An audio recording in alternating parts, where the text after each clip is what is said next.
TSUTF ఆధ్వర్యంలో అంతర్జాతీయ మహిళా దినోత్సవాన్ని సిఐటియు కార్యాలయంలో ఘనంగా నిర్వహించారు.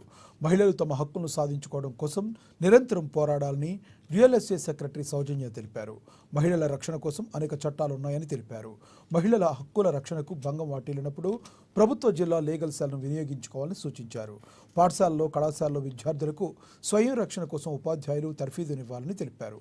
మహిళలు తమ పిల్లలకు సమాజంలో జరుగుతున్న అకృత్యాల గురించి తెలపాలన్నారు. జాగ్రత్తలు నేర్పాలని తెలియజేశారు. ప్రతి మహిళ కూడా వాళ్ళకి సంబంధించిన ప్రొటెక్షన్ చట్టాలు చాలా ఉన్నాయి. ఆ చట్టాలన్నింటిపైన కూడా కనీస అవగాహన అనేది కలిగి ఉండాలి. ఈ చట్టాలన్నింటినీ మీరు వాడుకుంటే ఎప్పుడైతే అవసరమవుతాయో అవి ఖచ్చితంగా అవి ఉపయోగపడతాయి. అలాగే ఎవరికైతే ఉపయోగం ఉంటాయో ఈ చట్టాలతో వాళ్ళకు కూడా మీకు తెలిసిన ఈ అవేర్నెస్ వాళ్ళకు కూడా క్రియేట్ చేయాలనేది మా డిఎల్ఎస్ఐ యొక్క ఉద్దేశము. మెయిన్ ఇప్పుడు వచ్చిన తర్వాత పాష్ యాక్ట్ అనే యాక్ట్ అంతకుముందు నుంచి కూడా ఉంది. ఆ చట్టం 2013 నుంచి.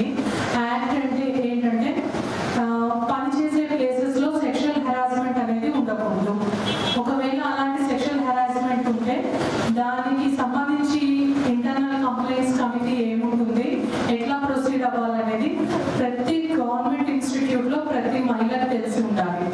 ఎందుకంటే మనకు తెలుసో తెలియదో ఎంతమంది మహిళలు సఫర్ అవుతున్నారు. బయటకు వచ్చే వాళ్ళు చాలా తక్కువ మంది ఉంటారు.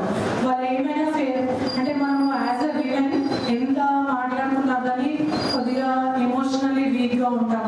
ఏదైనా కంప్లైంట్ వచ్చినా, ప్రాబ్లం వచ్చినా మనం ఎవరితో డిస్కస్ చేయడానికి చాలా జంపుతాం. ప్రతి ప్రభుత్వ, ప్రైవేట్ రంగ సంస్థలో మహిళలు పెద్ద